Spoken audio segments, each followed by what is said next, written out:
बिस्मिल्लाहिर्रहमानिर्रहीम। सूरह अल-बकरा आयत नंबर 19।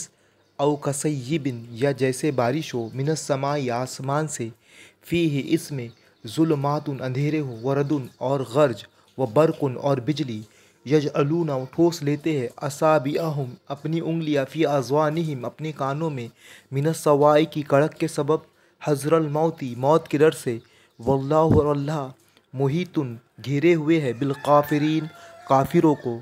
तो ये आयत है 19। आप इन अल्फाज को दोहराते जाइए। फिर ये बग़ैर तर्जुमे वाली आयत यहाँ पर दी गई है, इस पर से इसका तर्जुमा करने की कोशिश कीजिए। वीडियो को बार बार देखिए। कुरान सीखना बहुत आसान है, बस ये है कि हम उस पर तवज्जो नहीं देते। हम तर्जुमे दूसरे मुख्तलिफ़ किस्म की जो ट्रांसलेशन है उस पर हम इत्तेफाक करते हुए बैठे हैं कि बस हम उसी में से पढ़ेंगे।